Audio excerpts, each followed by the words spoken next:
Oke guys, kali ini Bapak akan menjelaskan tentang buku fiksi dan non-fiksi.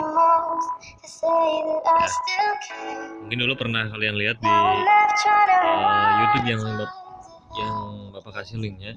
Ya, Bapak akan perjelas lagi.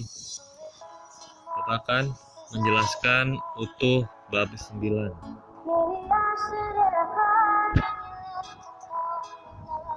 Nah, ini KD-nya langsung semua saja ya, 3.17 sampai 4.18. Nah, tujuan pembelajarannya menggali dan menemukan informasi dari berbagai buku fiksi dan non-fiksi, menelaah unsur buku, membuat peta konsep atau mind map, dan menyajikan tanggapan atau nanti kalian membuat resensi. Nah, pengertiannya, buku fiksi adalah buku yang berisi cerita atau kejadian yang tidak sebenarnya, ya, seperti yang dijelaskan dulu, atau mengandung unsur imajinasi.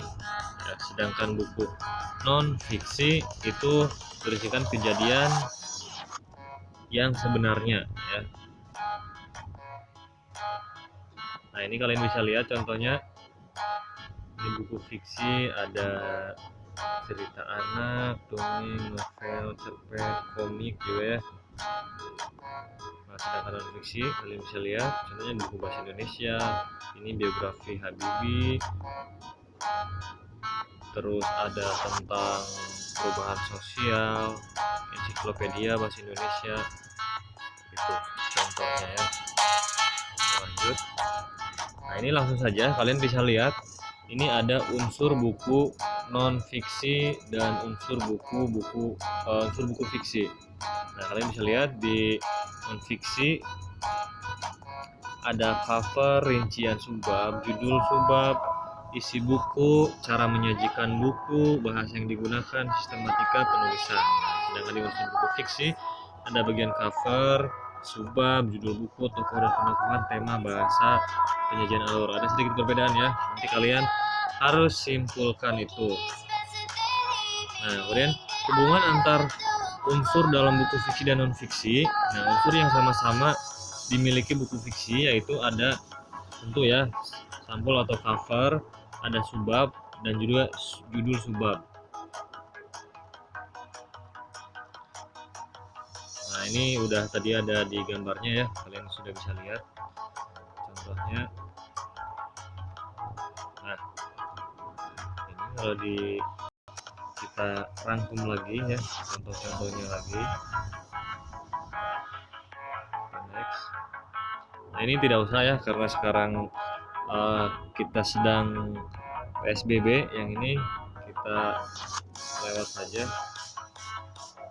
Nah, kita lanjut.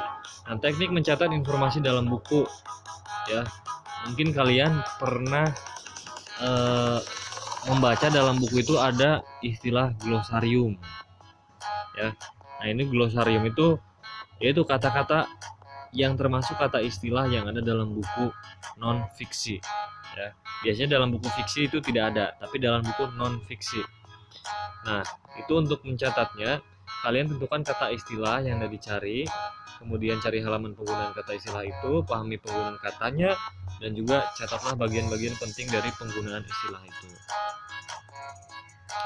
Nah, kemudian nanti kegiatan selanjutnya itu kalian akan membuat mind map atau peta konsep. Nah, peta konsep ini contohnya, ini contoh sangat sederhana sekali. Nanti kalian buat yang lebih kreatif lagi ya. Contohnya di sini ada apresiasi sastra, ini secara umum ya. Yang pertama ada pendahuluan, pengertian sastra, manfaat sastra, jenis-jenis sastra. Nah, ini kan belum dijelaskan. Nanti kalau diperluas lagi maka ini akan menjadi banyak. Gitu. Nah, kalau ini disebut tahapan alur ya. Ini ada dalam buku fiksi. Yang pertama ada penanggalan peristiwa atau orientasi ya, kemudian terjadinya konflik, penyelesaian konflik, dan penutup cerita. Ini secara singkatnya. Oke. Nah, selanjutnya menelaah unsur-unsur penting dalam buku fiksi dan non fiksi. Nah, contohnya ada ungkapan ya. Ada ungkapan atau istilah atau peribahasa menyambung hidup, menggali rezeki. Itu mengandung makna konotasi, makna yang tidak sebenarnya.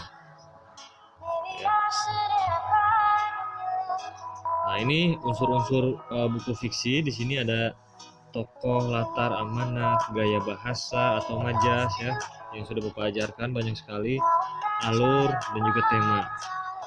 Itu kalian pahami lagi ya. Nah, kemudian daya tarik sebuah bacaan ya. Tentu ketika kita membaca buku pasti kita tertarik dari hal yang ada di buku itu ya. Yang pertama bisa berupa amanatnya yang menyentuh. Itu bisa juga tokohnya yang menawan ya. Kalau itu mungkin visual dari tokohnya, kalau itu komik ataupun cerita tentang tokoh itu bagaimana.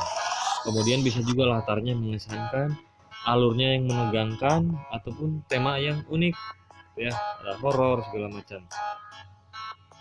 Nah, sedangkan untuk daya tarik buku fiksi dan non fiksi, nah ini kalau dirangkum kayak gini ya.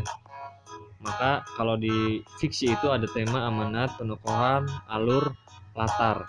Nah, sedangkan daya tarik non fiksi itu pasti kelogisan argumennya dan kelengkapan data. Itu.